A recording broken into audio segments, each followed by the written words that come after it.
Welcome back to the Diemen Formula Ford restoration. And on this episode, we have finally made it. We are ready to get the body panels on this car. We can get this wrapped in its skin. We can get this car dressed in its war paint. Yes, luckily we've got all the bodywork for this car. We've got the crash boxes and the nose box and the panels, but I'm really not sure if you guys want to watch me try to peel off 15-year-old stickers.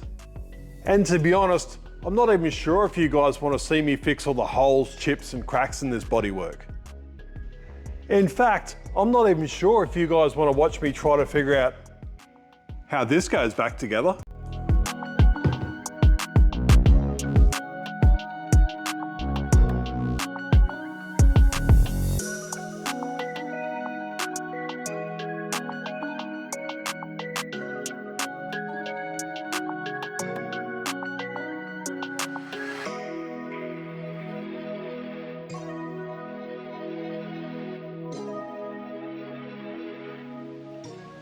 You can be sure there's going to be a lot of grinding, sanding and repair work that needs to be done.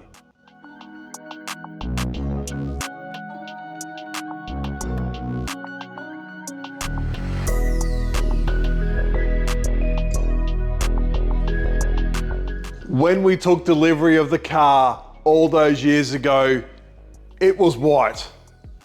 White isn't very exciting. When I think of white, I think of doctor's surgeries or rent-a-cars, not race cars.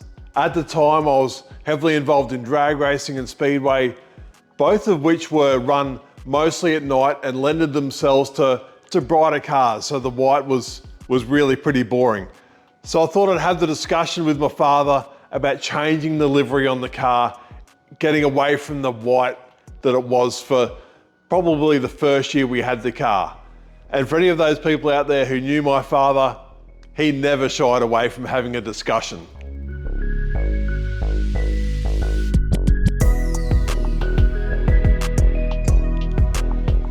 After many discussions and after quite some time had passed, I'd finally worn my father down enough that he's called my bluff. He said, all right, what's the design for the race car? And I didn't think I'd ever get to that point, so I had absolutely nothing in mind. This rather heated discussion was taking place in my bay in the workshop, where I've got two large prints hanging on the wall. One is of Mick Doohan and the other one is of Senna. Both sports people I've really idolised. Senna was in the Rothmans Williams, and I've looked at that picture and thought that should be the inspiration for our livery. We simply invert the red and the blue, and that was the idea. My father agreed, much to my surprise, on one condition, that I paid to have the car repainted, which I did, and that was the livery this car wore from there on in, and it's the livery this car had when it won its championship.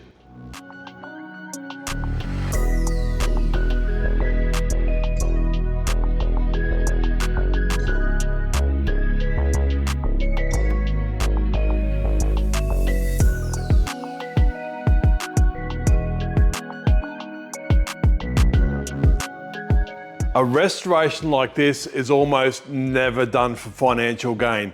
This is more about the emotional connection between the driver and the successful race-winning car. And it's really hard to explain and really hard to put into words, but you see it quite often where drivers will be in the position to buy back their race-winning car and be able to restore it back to how it was when it won its races or its championships, whatever it may be.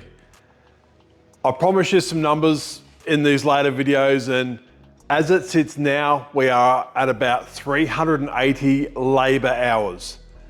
By the time we finish this up, drop it off to the customer's house, it's going to be at least 400 hours.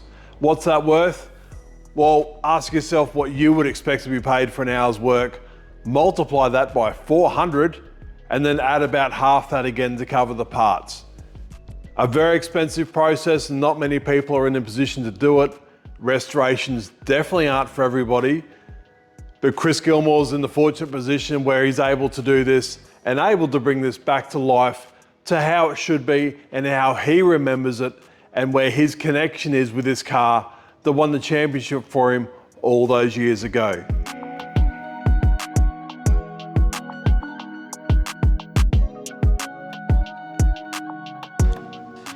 When my brother rang to say he'd found his old Formula Ford, I told him not to buy it.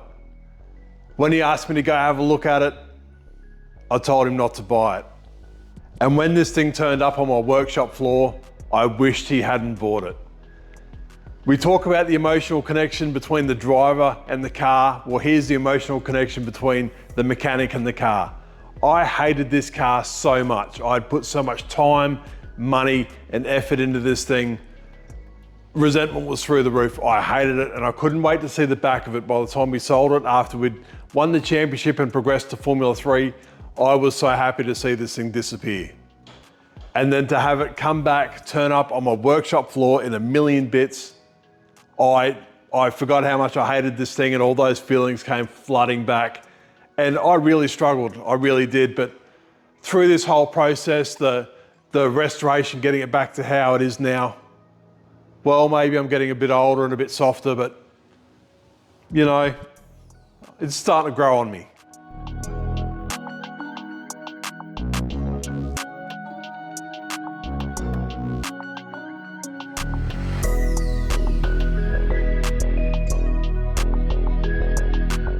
Okay, hands up who watched episode 9 of this series, and hands up who entered the competition to guess how many rivets are underneath this car. And we're talking how many rivets attach the floor to the chassis. Well, 304 rivets is the answer. So if this is you, you've won. My personal email is in the description of this video, so get in touch and we will send you your goodies.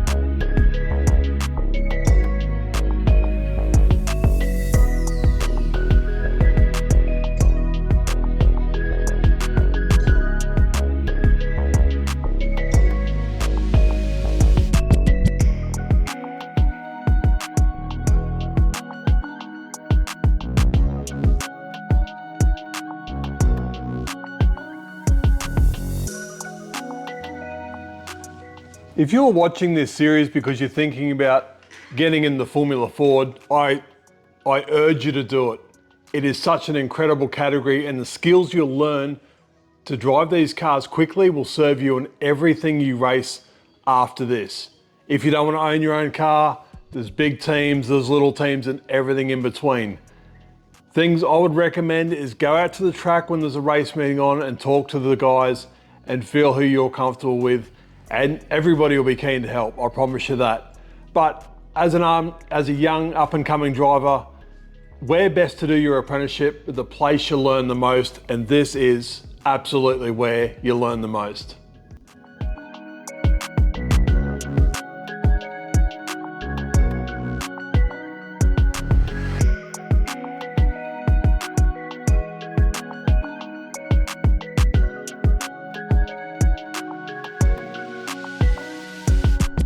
In the previous episode on the electrical system, when we wired up this car, I went on about the fact that this does not have an onboard charging system. So of course that means we need an external charging system. We still need to charge the battery, and we might even need a jump pack to get this started. So what we have in this side pod is an Anderson plug, and it's wired into the battery. So should this be in storage, we can plug a battery charger in to keep the battery alive. We can charge the battery between runs at the racetrack, and also we can use a jump pack to get this thing started when we're racing.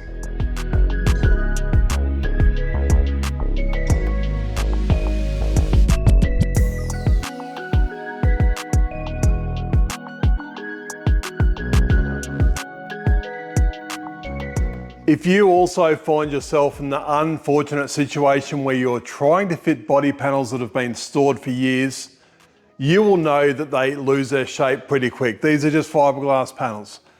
From just sitting on a flat surface, they've all tried to lay out and really were nowhere near where they should be. And all I've done is put them out in the sun for a couple of hours to soften the resin up. Then I was able to pull them into shape, get them on the car while they're still warm, and hopefully when they come off next time, they will hold the correct shape on the car.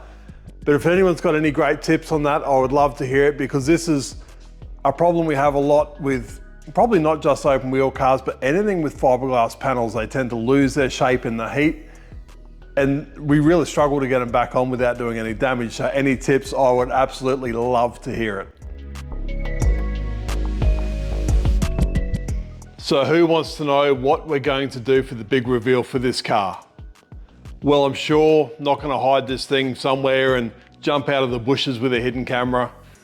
I'm not even going to hide a camera in his house to get his reaction when he sees it for the first time. That's his story to tell. This is our job. Our job is just about done. If he wants to share his reaction on social media or whatever, that's entirely up to him. It's not up to us to jam a camera in his face and try to get him to say stuff that makes us look good. That's not how it's done.